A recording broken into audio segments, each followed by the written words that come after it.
udah berpindah dari ini ya. Kita mulai lagi untuk dengan sesi kita sama-sama. Bismillahirrahmanirrahim.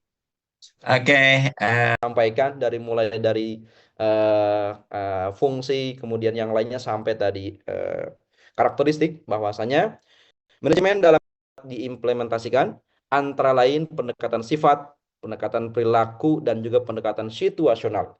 Kemudian bidang garapannya ada manajemen kurikulum, peserta didik, kepegawaian, keuangan, manajemen sarana prasarana, dan juga ekstrakurikuler.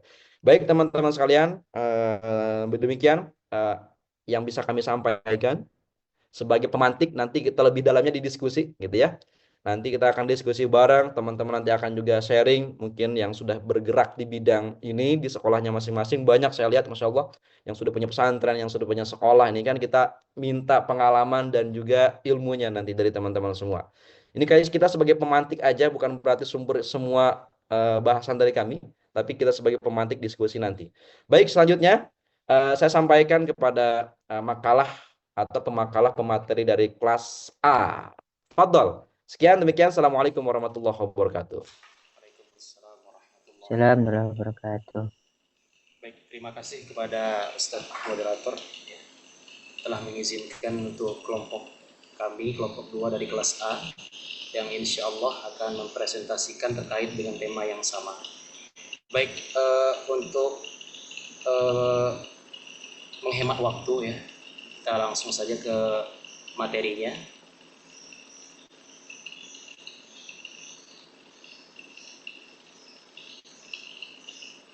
Ya, baik, untuk pembahasan yang pertama perihal daripada fungsi pengelolaan kelembagaan pendidikan Islam yang insya Allah akan disampaikan oleh Ustazah La'la Zulfa Birbik Jilan.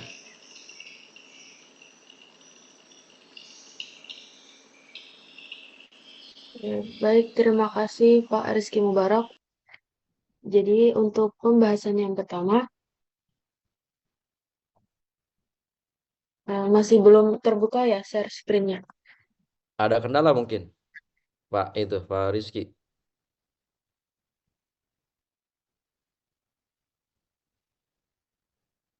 Belum ada.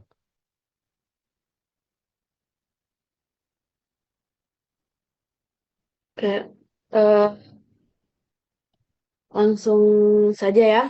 Lembaga Pendidikan Al-Quran.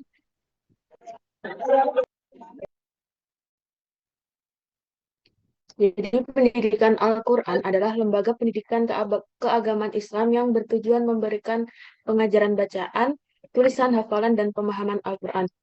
Pendidikan Al-Quran ini bertujuan untuk menanamkan keimanan dan ketakwaan kepada Allah Subhanahu wa Ta'ala, menyemaikan akhlak mulia, serta memegang teguh ajaran Islam rahmatan lil alamin yang tercermin dari sikap rendah hati, toleran, keseimbangan, moderat, dan nilai luhur lainnya melalui pendidikan, dakwah Islam, keteladanan, dan pemberdayaan masyarakat dalam kerangka Negara Kesatuan Republik Indonesia.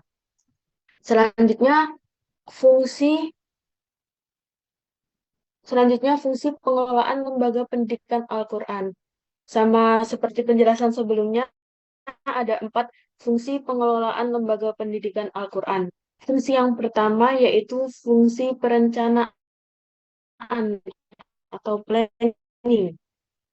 Fungsi ini memiliki peranan yang sangat penting dalam manajemen sendiri, merupakan proses penentuan tujuan dan pedoman pelaksanaan dengan memilih yang terbaik dari alternatif yang ada.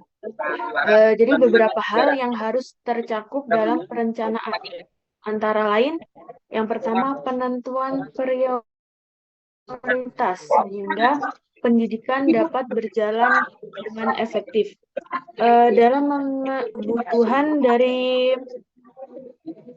Dalam menentukan prioritas ini, kebutuhan dari seluruh komponen yang terlibat dalam proses pendidikan harus terpenuhi. Ya, yang selanjutnya ada penetapan tujuan bertindak sebagai pedoman dan penilaian terhadap pelaksanaan pendidikan dan hasilnya. Yang ketiga ada penetapan langkah-langkah rencana, tindakan, atau formulasi prosedur. Fungsi yang kedua yaitu fungsi pengorganisasian atau organizing. Tujuan dari fungsi organisasian adalah menciptakan organisasi yang dinamis. Efektivitas suatu organisasi tergantung pada pengorganisasian yang dilakukan dengan cermat dalam konteks manajemen pendidikan Al-Quran. Implementasi prinsip-prinsip yang konsisten sangat penting karena prinsip-prinsip tersebut akan membentuk gambaran bagaimana organisasi tersebut beroperasi. Prinsip-prinsip ini menyangkut kebebasan, keadilan, dan musyawarah. Untuk mencapai tujuan dari fungsi ini terdapat beberapa langkah yang dapat diambil dalam pelaksanaannya.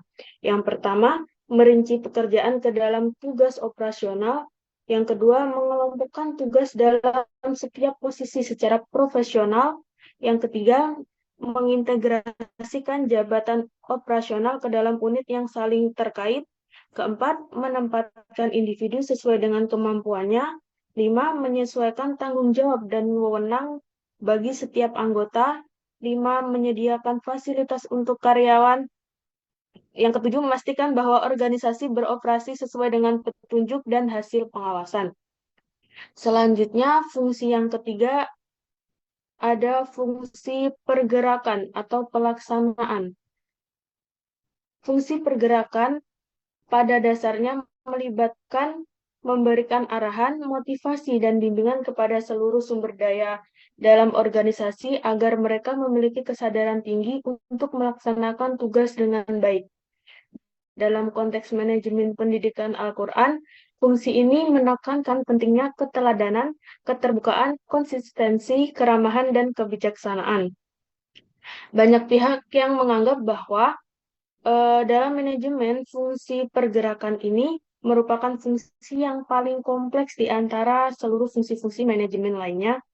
Ini dikarenakan fungsi pergerakan berhubungan dengan berbagai individu dalam suatu organisasi yang memiliki karakteristik, perilaku, keyakinan, harapan, emosi, kepuasan, dan mental yang beragam. Fungsi yang terakhir ada fungsi pengawasan. Pengawasan adalah proses memonitor aktivitas untuk memastikan aktivitas-aktivitas tersebut diselesaikan sesuai dengan yang direncanakan dan memperbaiki setiap deviasi yang signifikan. Fungsi pengawasan memiliki tujuan untuk memantau berbagai peristiwa yang terjadi dalam suatu organisasi dan mengukur sejauh mana kejadian tersebut sesuai dengan rencana yang telah dibuat.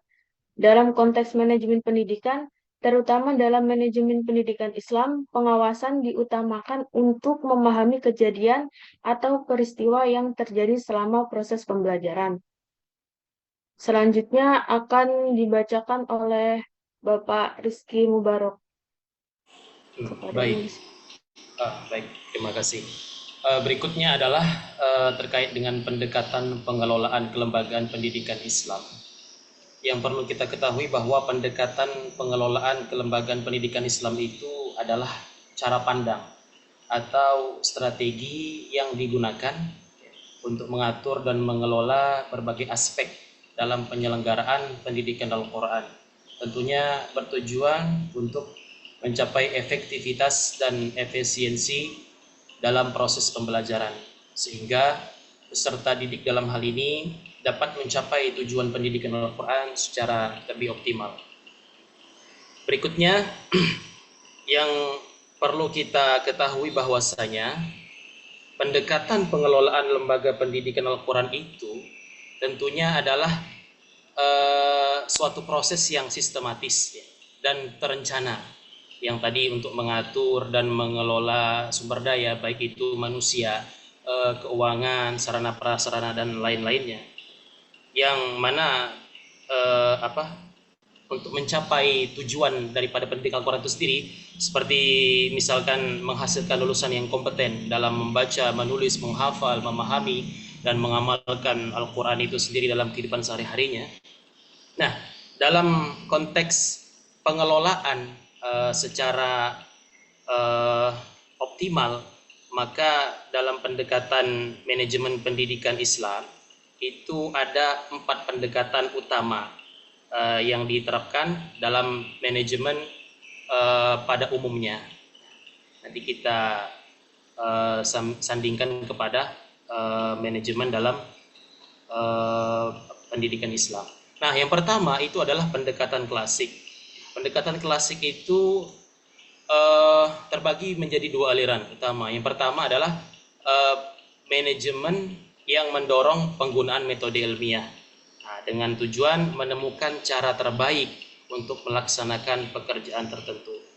Yang keduanya itu adalah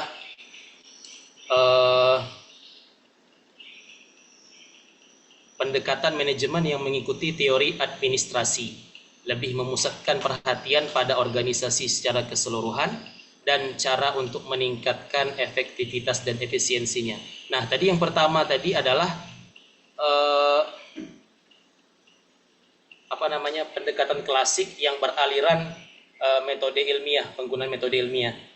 Seperti misalkan dalam pengelolaan lembaga pendidikan Al-Quran yang berlaku saat ini, ya, khususnya misalkan pada pendekatan yang terjadi pada pembelajaran tradisional, ya, yang menekankan pada hafalan dan bacaan. Seperti misalkan seorang guru yang mentalaki muridnya, ya, yang mana murid tersebut menerima bacaan dan hafalan secara lisan daripada gurunya. Kemudian yang kedua dari pendekatan pesantren itu sendiri, itu kan kalau di dunia pesantren itu tidak hanya fokus pada Al-Quran, ya, tetapi juga pada keilmuan Islam yang lainnya, ya, seperti fikih, tauhid, akhlak, dan bahasa Arab dan lain-lain, gitu kan. Seperti kita kenal metode bandongan, wetonan, ya, dan lain-lain. Nah, kemudian dalam formal, ya, itu pendekatan di madrasah dengan kurikulum yang terstruktur, itu kan fokusnya pada pengajaran Al-Quran dan ilmu-ilmu keislaman pada struktur jenjang pendidikan yang jelas dari ibtidaiyah, sanawiyah, aliyah, dan berikutnya.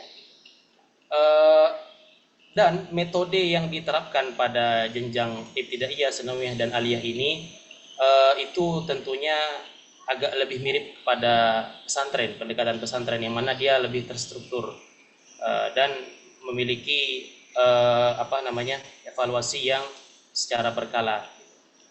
Nah, untuk anak usia dini, pendekatannya itu adalah fokus pada pengajaran Al-Quran yang dimulai dengan huruf hijaiyah. Misalkan pengenalan dengan metode ummi, gitu kan, atau metode Iqra, atau mungkin bisa dengan menghafalkan juz amma dan belajar dasar-dasar agama. Yang paling penting daripada itu semua adalah pendekatan klasik itu yang terpenting adalah kurikulumnya, ya. Kurikulumnya itu jelas harus terstruktur dan harus sesuai dengan tujuan lembaga. Terus kemudian tenaga pengajarnya itu juga harus yang berkualitas, ya, yang berdedikasi, dan bahkan sampai pada tahap memiliki satu keilmuan yang jelas, gitu. Nah, kemudian untuk dalam pengelolaannya itu tentu harus baik, ya, efisien dan transparan. Nah, kemudian yang kedua, pendekatan manajemen yang tadi mengikuti teori administrasi, ya, yang masih dalam pendekatan klasik, ya, itu dalam Islam sendiri, ya, dalam Islam sendiri permasalahan administrasi dalam lembaga pendidikan Islam, ya, itu seringkali menjadi objek kritik dari berbagai pihak, ya.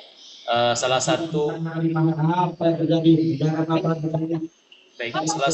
faktor yang berkontribusi terhadap masalah ini tentunya adalah kekurangan SDM yang profesional, yang tidak memahami tugas-tugas administratif dalam konteks pendidikan Islam. Ini ada mic yang bocor, ya. Pak Abdul Aziz, ya.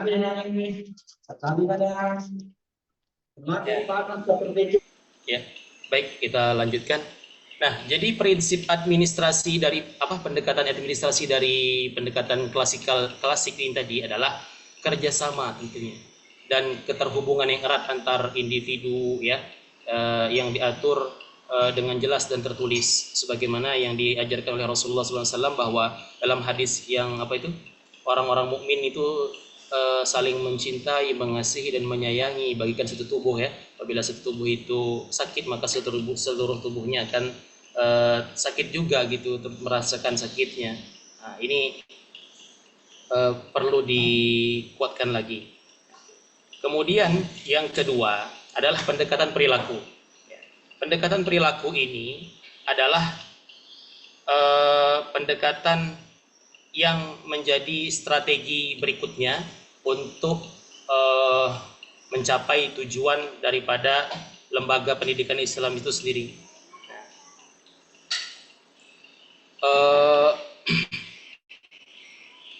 Baik. Nah, pendekatan perilaku ya dalam pengelolaan lembaga pendidikan Al-Quran itu pastinya menekankan pada perubahan perilaku peserta didik ya, melalui proses pembelajaran yang struktur dan sistematis. Nah, seperti yang pertama adalah aspek tujuan pembelajarannya itu yang harus terukur. Maksudnya adalah misalkan seperti setelah mengikuti program ini, guru tersebut menjanjikan bahwa peserta didik itu mampu membaca Al-Quran dengan tartil, nah, misalkan seperti itu, atau mampu menghafal Quran 3 juz gitu kan. Jadi ada tujuan pembelajaran yang terukur. Kemudian juga ada perlunya juga untuk agar strategi ini berjalan dengan efektif adalah menggunakan metode pembelajaran yang efektif. Seperti misalkan ada drill and practice, latihan berulang-ulang ya untuk memperkuat hafalan dan bacaan. Kemudian ada modeling ya, guru memberikan contoh yang baik dalam membaca dan menghafal Al-Quran. Dan yang paling pentingnya adalah libatkanlah orang tua ya dalam mendukung perubahan perilaku peserta didik, karena orang tualah yang satu-satunya di dalam rumah itu atau keluarganya yang dapat memberikan motivasi, dukungan dan pengawasan di rumah. Seperti itu. Kemudian yang ketiga adalah pendekatan kuantitatif. Pendekatan kuantitatif ini kan berfokus lebih kepada penyediaan alat ya bagi seseorang yang memanage suatu lembaga pendidikan Islam ya, itu untuk mempermudah pelaksanaan tugas-tugas mereka. Dalam konteks lembaga pendidikan Islam, maka pendekatan kuantitatif ini lebih kepada pertama pengelolaan peserta didik ya. Jadi mengukur jumlah peserta didik yang mendaftar itu, programnya dan lulus setiap tahunnya, kemudian prestasi belajarnya, kepuasannya daripada peserta didik atas kualitas pembelajaran dan fasilitas yang disediakan. Kemudian juga seorang yang memanage daripada lembaga pendidikan Islam itu harus menghitung ya jumlah guru ya dengan pendekatan kuantitatif tadi, ustadz dan staf administrasi yang bekerja di lembaga gitu, mengkualifikasinya dan mengevaluasi kinerja tenaga pengajarnya. Dan berikutnya adalah pengelolaan keuangan. Nah, ini tadi sudah disinggung oleh kelompok yang pertama tadi. Nah, itu adalah mencatat ya, seorang yang memanage daripada lembaga pendidikan Islam agar lebih efektif dan efisien adalah mencatat dan menganalisis sumber-sumber pendapatan lembaganya, seperti misalkan dari sumbangan kah, atau dari donasi, atau dari biaya pendidikan. Nah, jadi menganalisis alokasi anggaran untuk berbagai kegiatan seperti tenaga pengajar dan operasional yang lainnya, dan mengukur efisiensinya. Kemudian yang terakhir adalah pendekatan kontemporer ya. Pendekatan kontemporer itu kan pada sebelum tahun 1960-an itu berfokus pada aspek internal daripada kelembagaan. Nah, pada setelah tahun itu fokusnya berubah jadi lebih kepada eksternal, seperti kemajuan ilmu sains, khususnya konsep sistem yang merupakan dasar ilmu fisika, yang mana organisasi itu dapat dianggap sebagai sistem yang saling terkait dan saling bergantung, membentuk suatu kesatuan. Ini pada pendekatan kontemporer. Jadi pendekatan kontemporer dalam pengelolaan lembaga pendidikan Al-Quran itu tentunya menekankan pada fleksibilitas ya. Jadi harus menerima perbedaan peserta didik dan menyesuaikan metode pembelajaran untuk memenuhi kebutuhan peserta didik. Dan harus berbasis teknologi ya untuk strategi agar sesuai dengan tujuan kelembagaan, dan harus kolaboratif melibatkan peserta didik, tenaga pengajar, orang tua dan masyarakat, dan harus berorientasi pada pengembangan karakter. Jadi tidak hanya fokus pada kemampuan membaca dan menghafal Al-Quran, tetapi juga pada pembentukan karakter yang mulia. Baik, berikutnya penjelasan mengenai bab berikutnya adalah kepada Ustadz Taufik Hidayat. Kepada beliau dipersilakan. Saya lanjutkan. Mohon maaf kepada Pak Abdul Aziz Muslim. Suaranya bocor, Pak. Pak Abdul Aziz. Punten ini Pak. Bocor suaranya. Ya Pak Taufik. Oke, saya lanjutkan. Bagian yang selanjutnya itu adalah bidang garapan pengelolaan lembaga pendidikan Al-Quran. Nah, di sini ada beberapa bidang garapan yang mana ada sangkut pautnya dengan lembaga pendidikan Al-Quran itu sendiri. Yang pertama itu adalah organisasi lembaga pendidikan Al-Quran. Nah, bentuk organisasi lembaga pendidikan Al-Quran ini bentuknya banyak. Ada pondok pesantren, kemudian ada madrasah, ada sekolah Islam, atau bahkan ada rumah tahfidz dan juga lembaga organisasi lainnya yang menyangkut membahas terkait pendidikan Al-Quran itu sendiri. Nah, organisasi lembaga pendidikan Al-Quran itu mencakup struktur organisasi, pembagian tugas, dan juga tanggung jawab serta sistem manajerial yang diterapkan di dalam lembaga tersebut. Maka oleh karena itu setiap lembaga pendidikan Al-Quran yaitu LPQ itu harus memiliki struktur yang jelas agar setiap elemen lembaga dapat berfungsi dengan baik. Nah, pengelolaan organisasi lembaga pendidikan Al-Quran itu juga mencakup perencanaan, pengorganisasian, pelaksanaan, dan juga pengawasan seperti yang tadi sudah dibahas. Oke, langsung saja ke poin selanjutnya, yaitu adalah bidang garapan yang kedua terkait manajemen sumber daya manusia. Nah, sumber daya manusia ini adalah manajemen sumber daya yang mencakup pengelolaan tenaga pengajar, misalkan guru, kemudian staf administrasi dan pengurus lembaga. Yang perlu diperhatikan di sini adalah terkait manajemen sumber daya manusia itu adalah rekrutmen guru pendidik mengajar Al-Quran, yang mana ketika memilih calon guru pendidik Al-Quran itu harus yang seperti tadi yang sudah disebutkan, harus yang berkualitas dan juga profesional. Jadi jangan sampai memilih calon guru pendidik Al-Quran ini asal-asalan gitu. Jadi harus ada testing masuknya seperti apa, tes tulisnya seperti apa, kemudian tes wawancaranya seperti apa, sehingga nanti menghasilkan guru yang benar-benar berkualitas dan juga memiliki jiwa yang profesional seperti itu. Nah, guru itu kan dijadikan sebagai ada filosofis guru itu digugu dan juga ditiru. Nah, digugu berarti apa yang ucapan guru itu lontarkan kepada anak muridnya dan juga tingkah laku yang guru itu lakukan ketika berada di sekolah ataupun di pondok pesantren itu harus dapat dijadikan pertanggungjawaban. Kemudian ditiru, guru itu harus dijadikan suri tauladan bagi anak didiknya itu sendiri gitu. Hingga ketika memilih guru itu harus benar-benar yang profesional, terutama terkait dengan pendidikan Al-Quran itu sendiri. Kemudian yang selanjutnya, kurikulum dan pembelajaran. Nah, kurikulum tadi sudah dibahas bahwa kurikulum di lembaga pendidikan Al-Quran itu harus dirancang sedemikian rupa agar sesuai dengan tujuan pendidikan yang ingin dicapai, yaitu untuk mendalami Al-Quran dan mengimplementasikan ajaran-ajarannya dalam kehidupan sehari-hari. Tuh.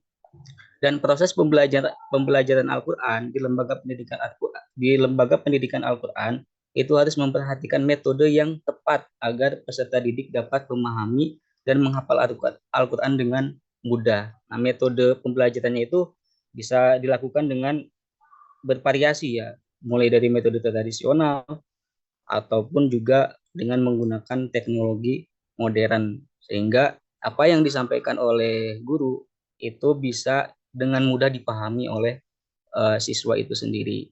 Tuh. Jadi metodenya itu boleh bervariatif. Kemudian yang terakhir ada evaluasi dan monitoring. Nah, evaluasi dan monitoring. Monitoring adalah upaya pengumpulan informasi berkelanjutan yang ditunjukkan untuk memberikan informasi kepada pengelola program dan pemangku kepentingan tentang indikasi awal kemajuan dan kekurangan pelaksanaan program dalam rangka perbaikan untuk mencapai tujuan program itu sendiri. Sementara evaluasi adalah pengumpulan bukti-bukti yang cukup untuk dijadikan dasar penetapan ada tidaknya perubahan yang terjadi pada anak didik. Gitu. Jadi evaluasi dan monitoring adalah bagian integral dari pengelolaan lembaga pendidikan Al-Quran untuk mengetahui sejauh mana tujuan pendidikan itu tercapai.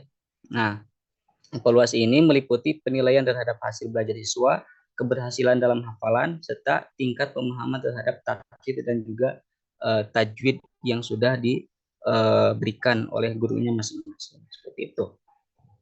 Nah, selain evaluasi akademik, lembaga juga harus melakukan evaluasi terhadap kualitas pengajaran dan proses manajerial lembaga. Misalkan seperti kepuasan peserta didik dan orang tua, apakah peserta didik sudah puas dengan apa yang sudah diajarkan, dan juga orang tua apakah sudah puas dengan apa yang diajarkan oleh guru kepada anak-anaknya, seperti itu.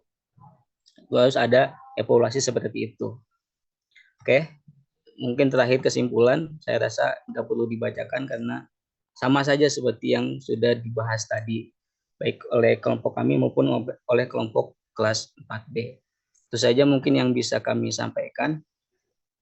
Selanjutnya, lanjut ke sesi berikutnya, saya kembalikan kepada moderator. Terima kasih. Baik, terima kasih kepada Pak Taufik, Pak Rizky, dan juga kawannya yang lain. Itu tadi pemaparan dari kami, teman-teman, Bapak Ibu sekalian, asatidzah, mengenai materi yang disampaikan. Pas 1 jam kita menyampaikan materi. Tiba saatnya sesi yang ketiga, ya ini sesi tanya jawab. Kiranya sebelum tanya jawab mungkin ada yang menambahkan dari teman-teman, dari asatidzah semua, ada yang menambahkan dulu atau mau langsung bertanya. Nih boleh diangkat tangannya ya, di resign nih. Pak Nur Yasin satu, ada lagi siapa lagi yang bertanya selain Pak Nur Yasin? Sambil menunggu boleh Pak Nur Yasin dulu mangga Pak. Pertanyaannya boleh dibuka mic-nya Pak. Ya, bismillahirrahmanirrahim. Terima kasih waktu untuk pertanyaannya. Mungkin dari tadi ya pemaparan di awal sampai terakhir difokuskan ke fokusnya ke manajemen semuanya begitu saya lihat, saya dengarkan dan juga saya lihat di presentasinya. Namun kita belum mendapatkan apa sih perbedaannya itu loh, pengelolaan lembaga yang Quran dengan umum tadi tidak begitu spesifik sepertinya di ini kan. Karena kan yang saya lihat di judulnya itu kan lembaga pendidikan Quran gitu. Jadi fungsinya antara pendidikan Quran dan pendidikan umum itu perbedaannya di mana fungsinya begitu. Dan juga tadi pendekatannya apa yang membedakan pendekatan lembaga umum dengan lembaga Quran. Mungkin itu untuk sementara, terima kasih. Baik, Insya Allah ya. Pertanyaan dari Pak Nur Yasin, saya ulang kembali, nanti bisa disimak juga teman-teman dari 4B dan 4A. Silahkan saling menimpali menjawab pertanyaan. Nampaknya mungkin yang presentasi kita sampaikan belum merujuk kepada tema yang disajikan, mungkin seperti itu ya. Jadi pertanyaannya fungsi atau perbedaan pengelolaan pendidikan Quran dan pengelolaan pendidikan umum. Begitu, Pak Yasin. Saya konfirmasi pertanyaannya ya. Oke, baik. Pertanyaan pertama. Silakan teman-teman disiapkan jawabannya. Yang kedua, silakan yang pertanyaan kedua dari Pak siapa nih? Dari Ibu siapa? Silakan. Itu ada di kolom chat, Ustaz. Ada di kolom chat. Oke, Pak Ilham. Pertanyaan kedua dari Pak Ilham. Izin bertanya, ya kita izinkan Pak.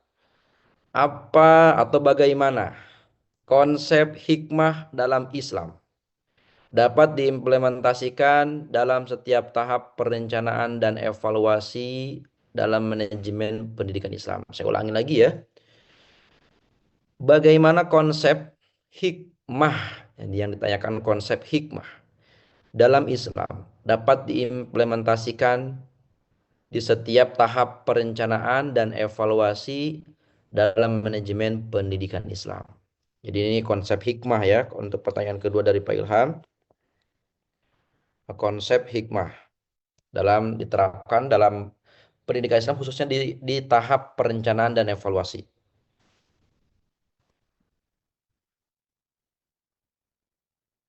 Oke, dua pertanyaan. Yang ketiga, ada siapa lagi yang mau bertanya?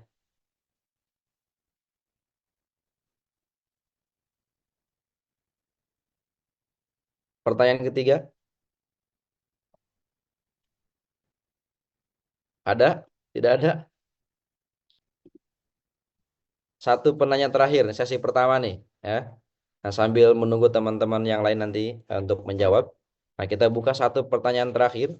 Teman-teman silahkan bertanya seputar yang apa yang disampaikan tadi, ya, yang mendekati ke sana lah, silahkan.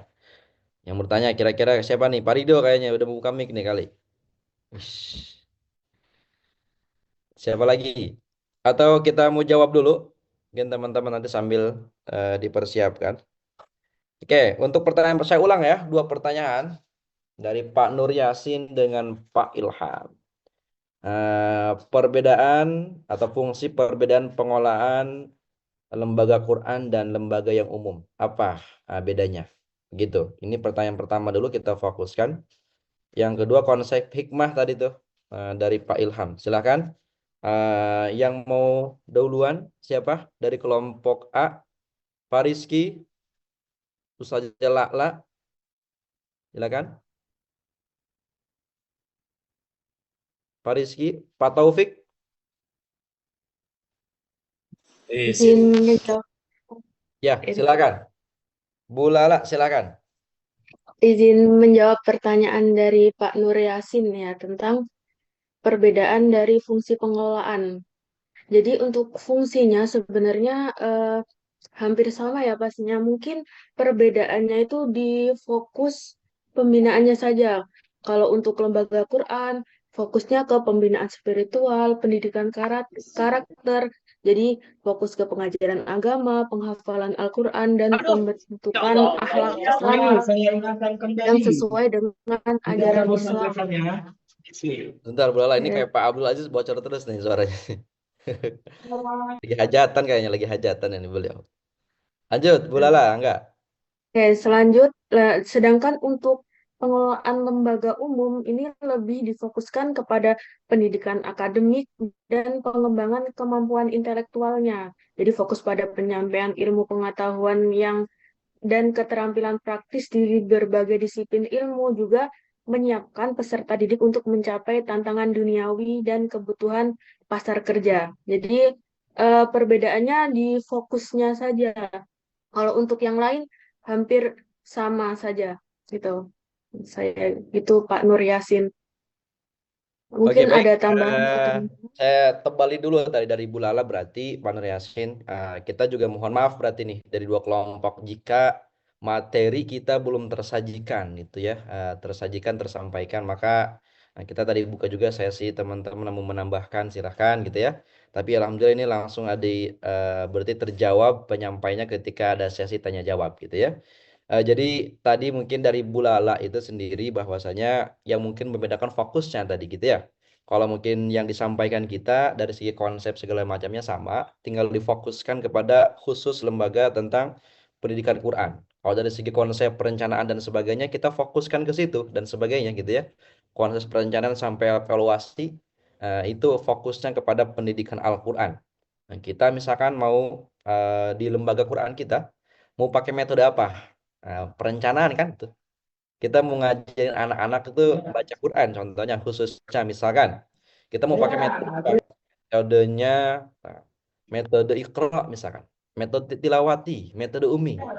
Itu kan fokusnya di situ tuh, di bidang perencanaan. Evaluasi bagaimana? Evaluasi ketika kita sudah menerapkan metode Umi, otomatis kalau Umi biasanya sudah ada tim khusus untuk evaluasi program sudah tercapai atau tidak. Dari tim Umi Foundation-nya sendiri datang biasanya untuk mengevaluasi. Kemudian monitoring gitu ya, evaluasinya anak-anak tercapai apa belum. Selama pembelajaran setahun, ini anak-anak bagaimana bacaannya gitu ya. Jadi mungkin menebalkan dari Bu Lala tadi, ya fokusnya mungkin ya, tinggal di fokusnya tadi. Secara konsep mungkin sama umumnya, tinggal fokusnya saja diterapkan kepada manajer pengelolaan lembaga Quran, gitu kira-kira. eh ada lagi mungkin mau nambahkan sebelum saya kilas balik dari Pak Yasin. Abdul Aziz mungkin mau nambahkan dulu Pak Abdul Aziz? Enggak ada. Oke, Pak Adit atau Pak Lalu ada yang menambahkan pertanyaan yang pertama tadi? Mungkin sudah cukup jelas ya Ustaz dijawab sama Bu Lulu ya. Siap. Pak Nur Yasin, kilas baliknya kira-kira bagaimana Pak? Sudah terjawab apa masih kurang? Nanti kurangnya kita ada Prof nih yang akan menambahkan insya Allah. Gitu ya. Pak Yasin gimana? Eh, ya mungkin kalau yang tadi yang dijelaskan itu kan mungkin kalau kelas B kita ya mungkin sudah pernah terjelaskan kalau manajemen pendidikan Quran gitu. Seperti mengulang yang kemarin gitu. Jadi ini seperti kayak mengulang pelajaran yang sudah kita pernah bahas seperti ini gitu. Kemudian kalau di eh, fokus ke lembaganya sepertinya belum belum tercantum dalam penjelasan di makalah itu. Tapi tadi yang penjelasan terakhir ada sedikit-sedikit nyambung ke lembaga, cuman yang di fungsi dan apa tadi itu tuh antara lembaga ini atau yang Ya, siap. terima kasih. Terima kasih pertanyaan dan masukannya. Ini kan kita namanya ini ya, pasti banyak kurangnya nih, pastinya gitu. Nanti kita juga pasti akan perbaiki kurangnya di mana poinnya kita sudah nemu nih. Di situ berarti poin kekurangan kita. Terima kasih Pak Nur Yasin. Yang kedua, dari Pak Ilham. Enggak, ini dari Pak Ilham yang mau jawab silahkan Pak Lalu, Pak Adit, Pak Rizky silakan ya. Jadi izin bertanya kata Pak Ilham, atau konsep hikmah itu dalam Islam kemudian diimplementasikan pada tahap perencanaan dan evaluasi dalam manajemen pendidikan Islam. Ini konsep ini berarti ya konsep hikmah seperti itu kurang lebih. Silakan, ada yang mau menjawab duluan? Bismillah mungkin izin menjawab Pak. Silakan. Jadi yang menurut kami pahami ya, bahwasanya konsep hikmah dalam Islam itu berarti kan artinya kebijaksanaan ya, dan, kemudian pemahaman yang mendalam dan juga penerapan ilmu yang secara tepat. Nah ini apa namanya bisa kita kasih contoh dalam apa namanya planning ya. Tadi kan Pak Ilham nanya tentang implementasi setiap perencanaannya ya. Nah itu hikmah ini diterapkan dengan merumuskan tujuan yang hanya tidak berfokus pada capaian akademisnya saja gitu. Tapi juga apa namanya kita juga memfokuskan ya tujuan utamanya adalah membentukkan karakter gitu, akhlak yang karim gitu, akhlak yang karimah sesuai apa namanya yang ada di dalam Al-Quran dan As-Sunnah tadi. Ya kalau bisa kita ambil contoh, misalnya ya tujuan pendidikan itu tidak hanya menghasilkan siswa yang cuman bisa ngafal saja, tapi kita juga bisa memahamkan kepada siswa untuk dari ayat-ayat yang dihafal itu untuk diamalkan gitu dalam kesehariannya seperti itu.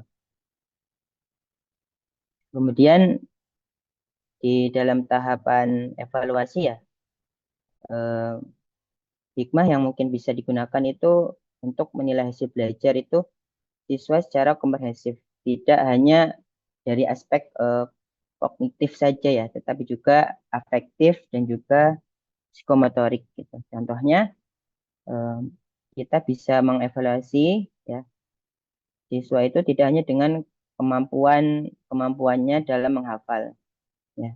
Ya kayak tadi dia sudah hafal berapa juz gitu di dalam Quran. Tapi ketika kita bisa monitoring gitu eh, dari pihak lembaga pendidikan Islam sendiri, dari pihak sekolah itu di rumah seperti apa gitu, apakah memang sudah benar-benar diterapkan gitu di rumah gitu. Ya kalau hikmah, kalau menurut saya sendiri memang lebih ke hasil dan pengamalan dari setiap apa yang sudah diajarkan di dalam sekolah sendiri. Mungkin seperti itu aja, Ustadz Asep mungkin bisa ditambahkan kekurangannya. Terima kasih. Siap, terima kasih Pak Adit. Silakan dari teman yang lain. Pak Lalu mau menambahkan? Izin Pak Moderator. Pak Rizky, silakan.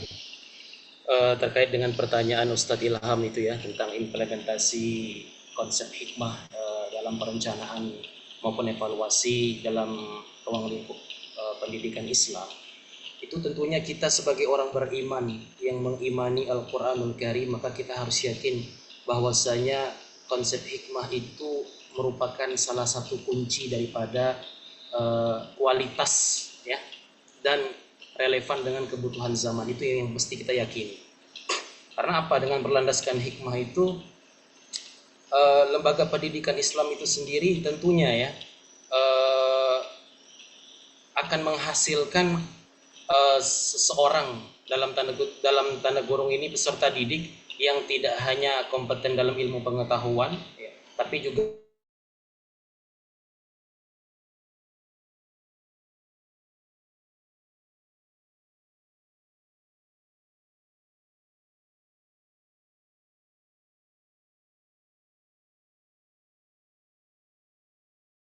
itu mesti yang pertama adalah menetapkan tujuan pendidikan.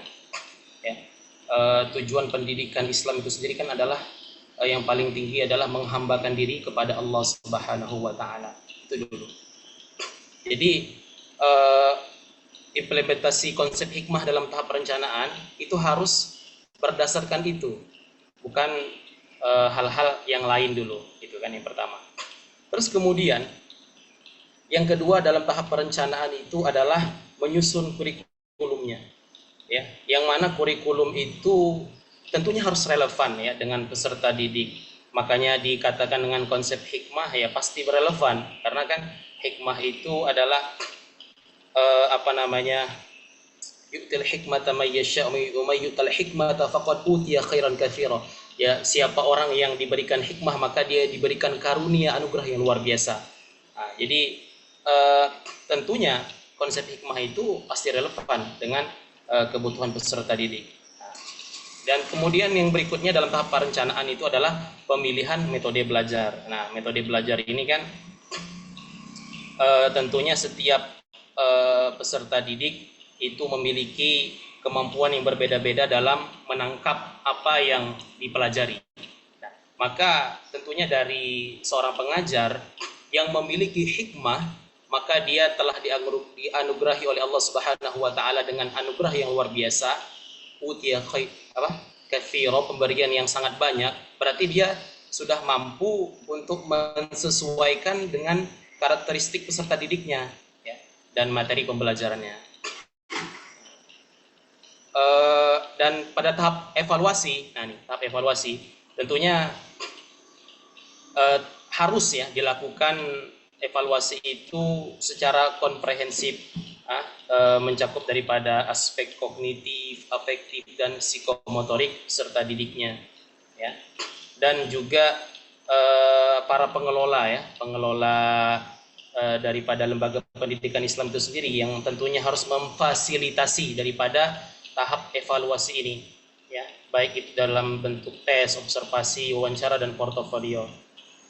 Dan yang paling penting adalah selalu memantau, selalu memantau perkembangan peserta didik terhadap apa-apa yang disampaikan oleh pengajarnya ataupun yang lainnya. Mungkin seperti itu tambahannya, Ustaz. Baik, terima kasih Pak Rizky Mubarak. Gimana Pak Ilham?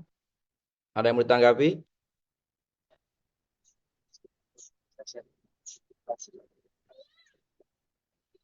Mana Pak Ilhamnya nih? Ada?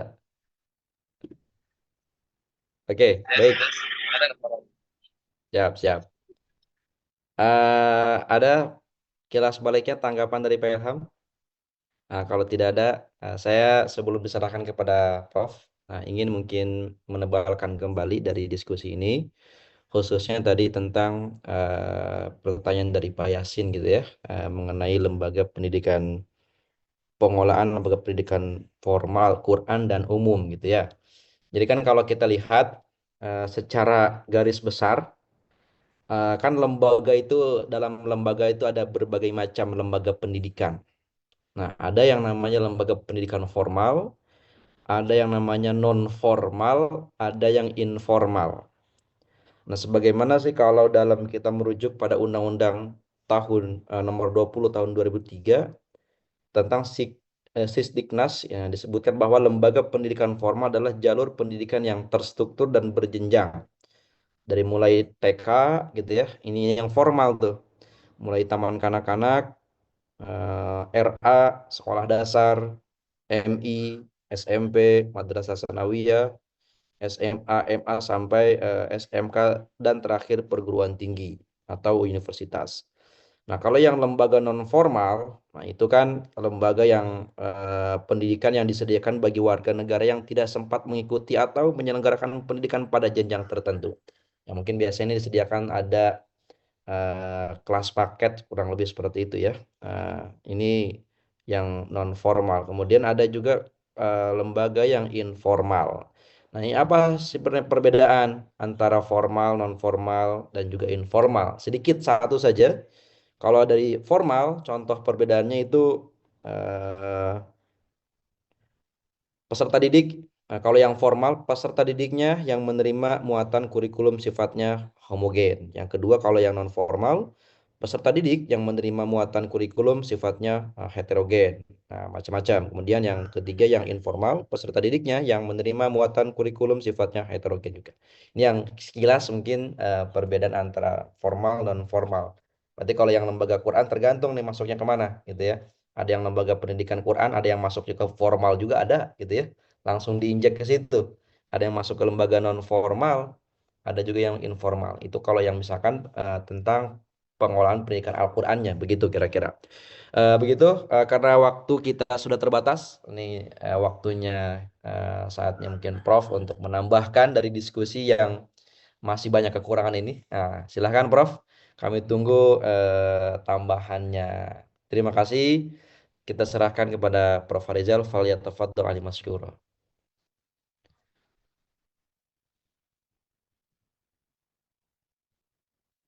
Ini suasananya kayaknya udah puasa ya. Jadi lemes semua nih. Nggak ada yang nanya. Sepertinya. Iya benar. Hah? Atau lagi puasa? Oke. Eh, ya, ini yang bahasan kita hari ini adalah fungsi pendekatan dan bidang garapan pengelolaan lembaga pendidikan Al-Quran. Tadi yang sesi pertama ada disebutkan tentang pendidikan Islam ya. Oke, mungkin ada mungkin ini untuk mengkhususkan dibahas seperti itu. Eh, Sebenarnya yang penting adalah ini betul apa yang disampaikan terakhir tadi itu kita harus meletakkan dulu pendidikan pengelola lembaga pendidikan Al-Quran ini porsinya eh, formal atau informal. kalau formal berarti itu ada jenjang. Jadi dari ada umpamanya SD Al-Quran, SMP Al-Quran, SMA Al-Quran, perguruan tinggi ilmu Al-Quran. Itu jenjang formal. Jadi kalau kita mengatakan tuh di dalam konsep undang-undang pendidikan itu berarti ini ada pengakuan ijazah yang bisa dipergunakan yang memiliki relasi untuk kepentingan yang lain. Tapi umumnya lembaga pendidikan Al-Quran kita itu semuanya hampir boleh dibilang non formal gitu. Jadi bergerak secara pribadi, ada juga yang bergerak secara lembaga. Nah, adapun yang di sekolah-sekolah formal, pendidikan Al-Qur'annya itu kan hanya lebih banyak kepada hidden curriculum, terutama di sekolah dasar Islam terapan gitu ya. Itu kan bukan menjadi kurikulum utama di situ, karena kurikulum SD itu mengacu kepada kurikulum Departemen Pendidikan Kebudayaan, Diknas ya. Tapi pelajaran Al-Qur'annya itu adalah ya kalau boleh kita bilang branding supaya orang masuk dan ada jaminan tuh tentang pembelajaran Quran. Dan yang kedua juga mungkin ada kepedulian sekolah Islam ini terhadap isu tentang 72% orang Indonesia itu, orang Islam Indonesia itu belum bisa baca Quran. Khawatir anak-anak mereka nanti nggak bisa baca Quran. Sehingga mereka berbondong-bondong memasukkan sekolahnya ke SDIT atau SMPIT yang di sana ada sekolah Al-Quran. Itu yang formal. Tapi kalau toh ada pendidikan formal yang lembaga pendidikan hanya lembaga pendidikan agama Islam, tapi berbentuk sanawiyah, aliyah, atau ibtidaiyah, itu lembaga pendidikan Islam. Yang dimana muatannya ada 70% muatan umum, 30% agama, gitu, agama Islam. Jadi kita tidak melihat Al-Quran ansih gitu, secara langsung bahwa di situ pembelajaran Al-Qur'annya gitu. Kecuali kita menemukan lembaga pendidikan Al-Qur'an itu ada di TPA, TKA, TPQ atau rumah tahfiz atau juga di lembaga yang non formal lagi itu di pengajian-pengajian baca Quran di kalangan ibu-ibu dan bapak-bapak. Itu yang ada. Gitu. Nah, hanya sekarang tantangan kita, bisa nggak kita menembus menjadikan sebuah lembaga pendidikan Al-Quran itu menjadi lembaga formal, itu tantangan kita di negara Indonesia. Gitu. Mungkin kalau membangun lembaga pendidikan Al-Quran secara khusus di Saudi, itu diakui oleh pemerintah, karena di sana berlaku hukum Islam. Tapi di Indonesia bisa nggak? Gitu. Artinya Al-Quran sebagai apa namanya core dalam keilmuan yang di dalamnya kita bahas baik secara ilmu umum, apakah bisa nggak kita bahas tentang matematika secara Qur'aniyah, bisa nggak kita bicara ilmu falak secara Qur'aniyah, bisa nggak kita berbicara ilmu bumi secara Qur'aniyah, itu ada nggak? Kita belum menemukan itu. Kalau kita ingin mengatakan lembaga pendidikan Al-Quran secara formal, nah kita banyak mendapatkan pembelajaran Al-Quran itu sifatnya non formal, tapi ada yang dilembagakan. Mungkin juga dalam bentuk lembaga kursus. Nah, ini yang harus kita menjadi tanggung jawab kita bersama ke depan. Kemungkinan-kemungkinan bisa kita lakukan yang sudah mulai dirintis oleh perguruan tinggi ilmu Al-Quran, yang di dalamnya sifatnya formal, tapi di situ ada muatan-muatan khusus yang dimunculkan. Ilmu kiroat umpama. Jadi materi. Nagom, ada materinya. Apalagi itu pelajaran-pelajaran yang didapat oleh Mas Rizkon dulu di PT IKI ya. Nah, itu semuanya ada. Ya kan? Nah, termasuk teman-teman juga ada tahsinul Quran dan sebagainya. Kan itu. Nah, tapi kan bagaimana mewarnai ilmu yang lain juga berdasarkan Quraniyah gitu lah. Ya mudah-mudahan juga kita bisa melakukan MPQ ini juga bagian daripada mengqurankan tata kerja, tata kelola itu secara Qur'aniyah gitu. Perilaku Qur'aniyah. Nah, itu yang kita inginkan. Jadi bagaimana manajemen, walaupun rujukan manajemen baru tersusun secara terperinci itu ketika dikembangkan oleh ilmu-ilmu orang-orang Yahudi Nasrani itu. Isi Terry ataupun trial dan sebagainya itu yang mengembangkan unsur-unsur yang lebih detail gitu, ilmu. Nah, kita masuk sekarang di materi kuliah apa konsentrasinya manajemen pembelajaran Al-Qur'an. Nah, bagaimana kita merujuk seperti ini? Jadi, ketika kita membahas mengenai masalah fungsi, tujuan, karakter dalam lembaga pendidikan Al-Qur'an. Nah, lembaga sebagai stakeholder atau lembaga sebagai penaungnya, mampukah dia membangun segala macam ilmu itu di dalam lembaga itu? Kan yang ternyata yang kita temukan di dalam lembaga pendidikan Al-Quran yang kita lihat cuma belajar baca Quran. Kan gitu di sini. Cuma belajar baca Quran dari belajar alif, ba, dan sebagainya. Nah, itu belum tersusun secara kurikulum sampai pada tingkat lebih lanjut di masyarakat. Ada nggak kita menemukan lembaga non formal yang belajar di dalamnya itu ada pembelajaran ilmu kiroat gitu. Saya nggak tahu. Mas Rizkon nemu nggak itu? Ada lembaga pendidikan Al-Quran yang mengajarkan tentang khusus ilmu Quran atau kursus ilmu kiroat gitu. Kan akhirnya lembaga pendidikan non formal itu bisa berupa kursus-kursus gitu. Ya, bisa berupa kursus-kursus atau pendidikan-pendidikan yang sifatnya kan tadi udah dijelaskan sama Mas Asep tuh. Apa itu lembaga non formal, apa yang non formal? Kalau formal sudah jelas lah, ada jenjangnya dari tingkat dasar sampai tingkat tinggi. Tapi kalau yang non formal itu berupa kursus atau lembaga pendidikan di rumah non formal kan gitu. Nah, sekarang kita bangun pembelajaran Al-Qur'an yang dibangun oleh Mas Rizkon umpamanya di rumah atau Mas Asep di rumah. Itu kan non formal sifatnya. Ya, lagi sempat ngajar ya ngajar, kalau enggak ngajar ya enggak gitu kan. Dan ada enggak kurikulumnya di situ? Ya, model pendekatannya gimana tadi? Ada nggak tujuannya? Apakah tujuan targetnya apa gitu? Ya syukur-syukur seperti saya pernah menyampaikan, syukur-syukur dulu Yusuf Mansur mengajarkan orang menghafal Quran di rumahnya cuma 6 orang. Sekarang sudah bikin Institut Darul Quran gitu lah kan. Itu Yusuf Mansur kan. Kalau PTIK dulu cikal bakalnya nggak ada tingkat SD SMP, nggak ada.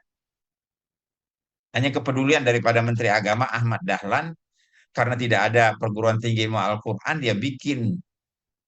Itu pun dananya nggak ada, dia diambil dari dana NTCR, disisihkan untuk memberikan orang-orang menghafal Quran. Yang kemudian perguruan tinggi itu secara resmi dibangun jenjangnya. Tapi waktu saya tamat di situ pun tidak diakui ijazahnya gitu loh. Kan tidak formal juga jadinya. Sama juga tidak formal juga jadinya kan karena tidak diakui ijazahnya.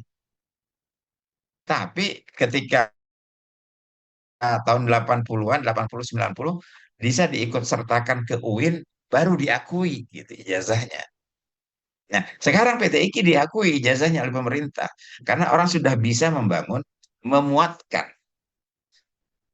materi-materi Qur'aniyah yang dipelajari di tingkat perguruan tinggi itu ke dalam nomenklatur pendidikan Al-Quran.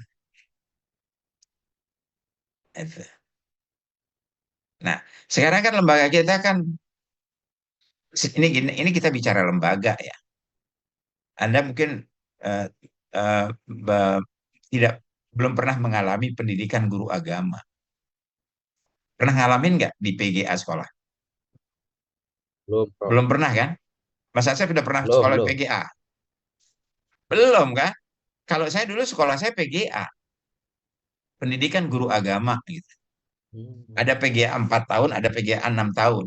Ya, PGA 4 tahun itu 4 tahun dulu, kemudian 2 tahun kemudian selesailah 6 tahun. Baru setelah PGA 6 tahun itu kita masuk di YIN, sekolah sekolah akademi. Kalau dulu namanya eh, UIN Ciputat itu namanya Adia, ya, bukan IAIN namanya. Baru berangkat IAIN itu setelah tahun dua,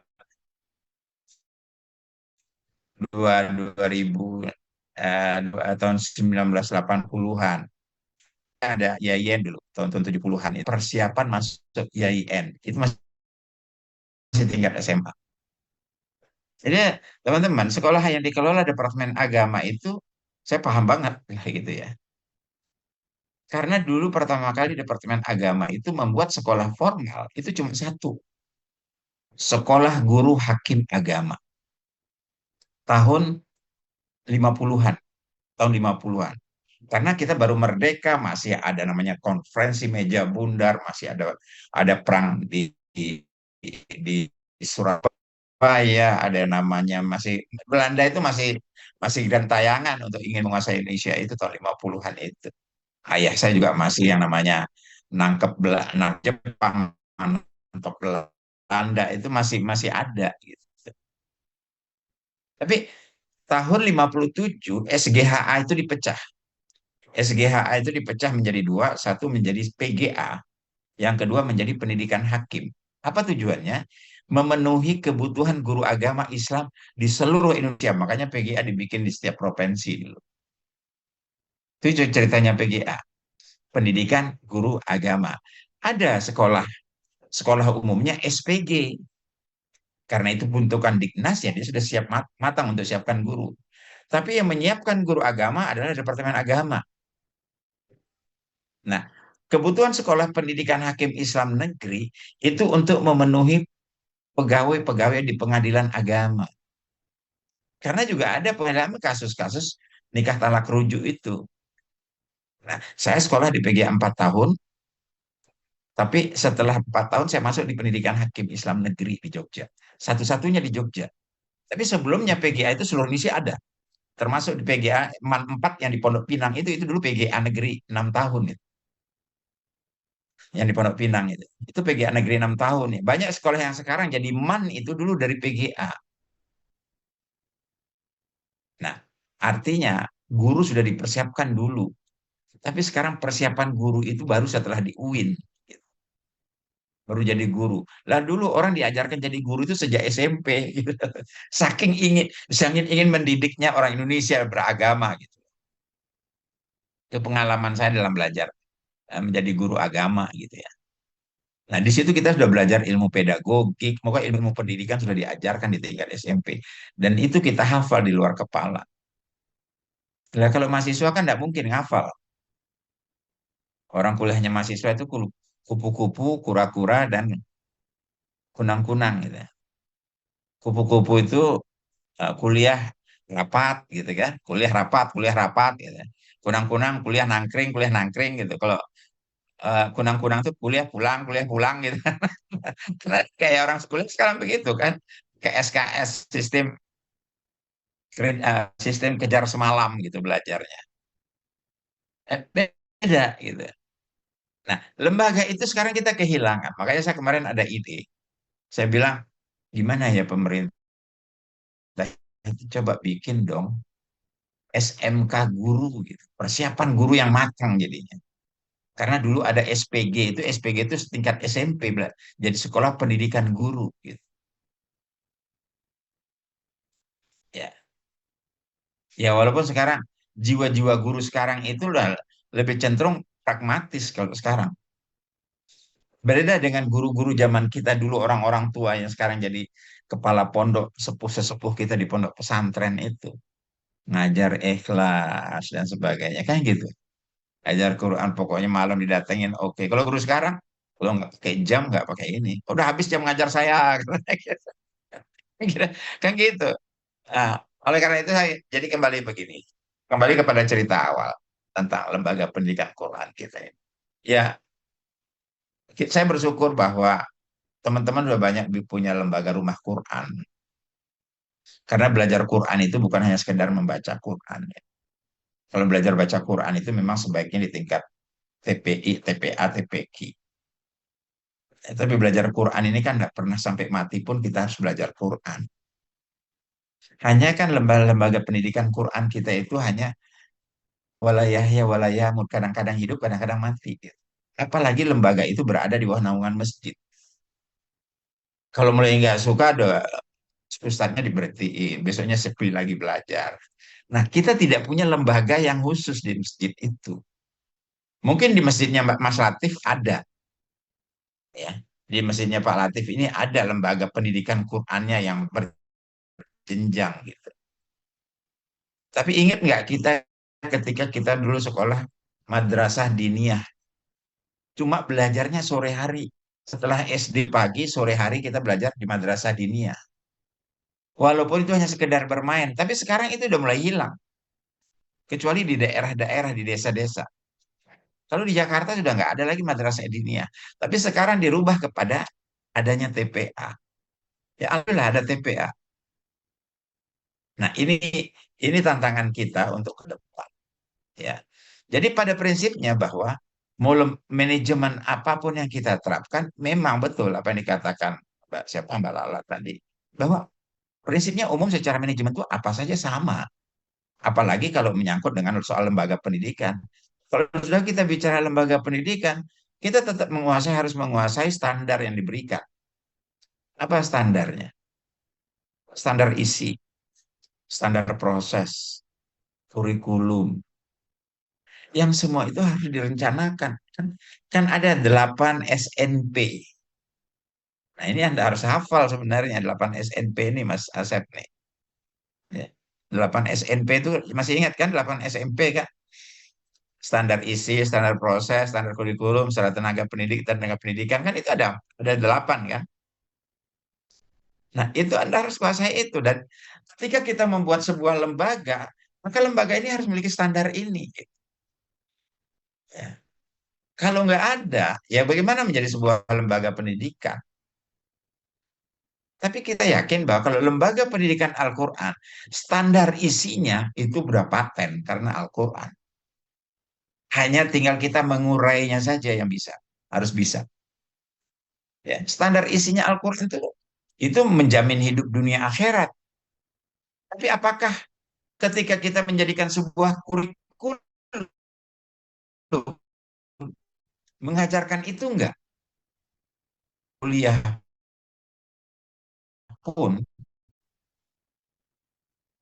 mengajari menjadi orang kaya menurut Quran itu enggak ada yang ngajarin gitu. Ada nggak yang mengajarkan kurikulum mengajarkan menjadi orang kaya belajar Quran? Ada nggak gurunya yang mengajarkan Belum. seperti itu? Padahal itu kebutuhan dunia loh. Tapi kalau Anda belajar di Fakultas Ekonomi diajarin loh. Cara berdagangnya bagaimana? Ada nggak kita diajarkan cara berdagangnya? Padahal Quran sudah hal adulukum ala tijaratin tunjikum min azabin alim. Itu bisa dijadikan sebuah kurikulum. Tapi kita tidak pernah mendapatkan itu. Apalagi di pengajian masjid, ada nggak yang mengajarkan itu? Nah, sekarang baru turun, pengusaha-pengusaha mulai turun. Yuk jadikan basic masjid sebagai basic pembelajaran seluruh keilmuan Qur'aniyah. Nah, ini yang harus kita sambut. Jadikan masjid itu untuk menjadi penghimpun gitu. Nah, paling tidak masjid menjadikan lembaga kursus belajar menjadi apa? Menjadi kaya menurut Quran. Nah, bagaimana konsepnya gitu? Berdagang menurut Quran. Ya. Menjadi ahli astronomi menurut Quran. Apa yang diteliti menurut Quran. Nah, oleh karena itu, kita juga tidak usah terlalu terperangkap dengan standar, jangan jangan kita terperangkap menurut apa yang secara formal. Tapi setidak-tidaknya lembaga-lembaga non formal itu bisa kita buat sebenarnya dengan kehususan. Ya ibaratnya kalau kita bilang apa Allazi ja'alakumul arda firasan was samaa'a binaa wa anzala minas samaa'i ma'an fa akhraja bihi minas thamarati rizqan lakum fala taj'alu lillahi andadan wa antum ta'lamun gitu kan. Bagaimana kita menerjemahkan ini dalam keilmuan bagi orang-orang yang jadi petani, ya kan? Sekarang kan orang-orang yang kuliah di IPB pun juga sekarang larinya bukan ke sawah, larinya ke bank. Karena IPB itu Institut Pemetik Bunga gitu kan. Jadi bukan larinya ke bank, larinya ke sawah gitu. Harusnya dirubah lagi namanya Institut Pemetik. Sementara pesawah jadi IPS gitu kan. Nah, inilah yang menjadi konsep kita yang harus kita. Jadi bagaimana kita membuka wawasan kita di dalam konsep manajemen ini. eh, saya yakin teman-teman sudah tahu lah bahwa konsep perencanaan, organisasi, itu adalah konsep-konsep dasar di dalam kita membangun sebuah lembaga atau organisasi. Ya. Lain halnya kalau Anda membangun pendidikan formal secara sendiri gitu. Nah, itu lain lagi. Ada kan saya pernah sampaikan kemarin konsep konsep usaha itu ada tiga. Ada konsep ya koperasi, ada konsep yayasan, ada konsep PT. Anda mau pakai yang mana?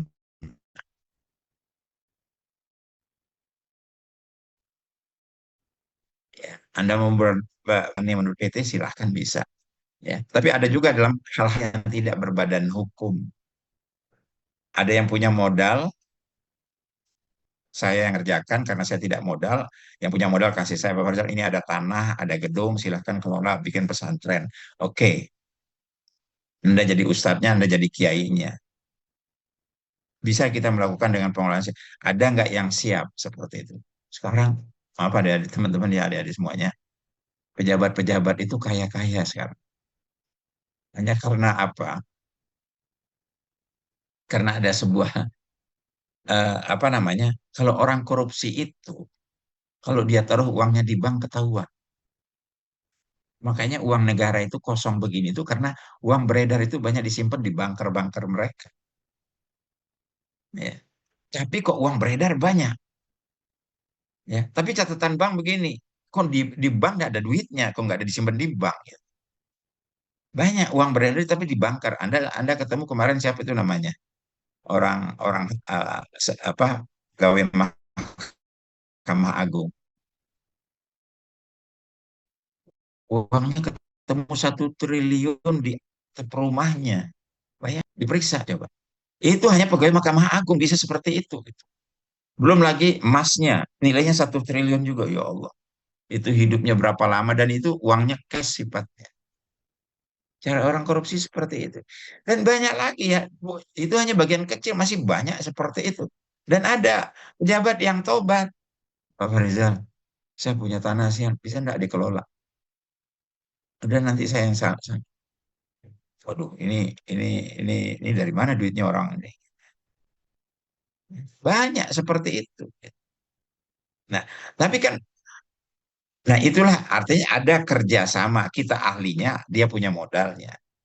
Tapi ada, ya saya ahlinya modalnya dari saya sendiri. Jangan diganggu gugat loh, saya bikin pesantren, pesantren saya sendiri.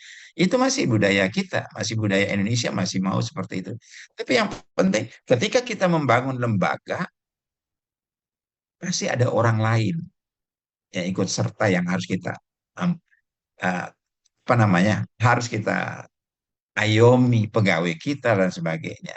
Nah, membangun ini kan tidak hanya meningkatkan semangat para pegawai, tapi juga meningkatkan kualitas produk kita. Gitu.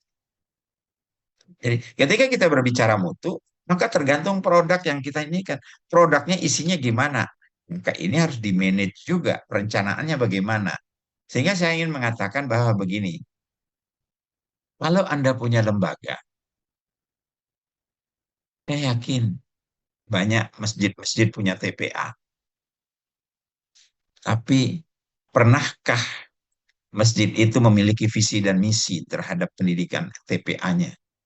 Saya nggak tahu Mas Latif. Saya yakin Mas Latif punya ya. Nah, punya nggak dia punya visi dan misi secara organisasi, secara lembaga?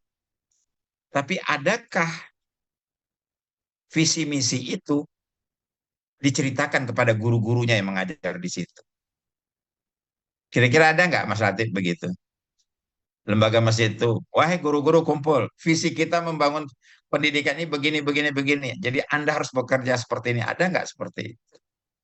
Saya yakin belum Di ada sini nggak secara ada, Pak. manajemen begitu. Nggak ada. Kita itu kayaknya manajemennya ikhlas gitu loh. Yuk, nah sekarang kita membangun manajemen itu harus secara lembaga harus begitu. Yang kedua, bangun SOP-nya. Segala hal itu harus dibangun. Bagaimana SOP untuk menerima guru? Kalau dulu orang dari mana tamat PTIQ? Oh ya, ya udah kamu jadi guru olahraga ya di Sanawiyah.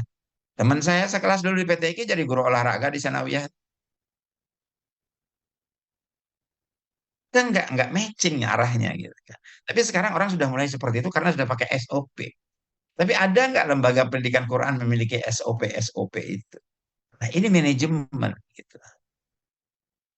Nah oleh karena itu teman-teman, jadi sistem pendekatan kita membangun karakter lembaga pendidikan Quran itu ya harus disusun secara bersama-sama. What next? Apa yang akan kita capai yang akan datang terhadap nilai lembaga ini. Jadi jangan sampai ngambek gurunya tutup itu lembaga TPA gitu lah. Cari lagi, cari lagi. Nah, di sini harus juga menyangkut nah, bagaimana pembiayaannya, manajemen pembiayaannya, bagaimana evaluasinya. Sering dievaluasi enggak apa kelemahannya, bagaimana sistem komunikasinya dengan orang tua murid. Tidak hanya sekedar kita mengajak mereka terlibat, tapi bagaimana kita membangun komunikasi dengan dia. Kira-kira begitu dulu, ya. Terima kasih ini yang sudah presentasi. Ada lagi atau ada pertanyaan lagi?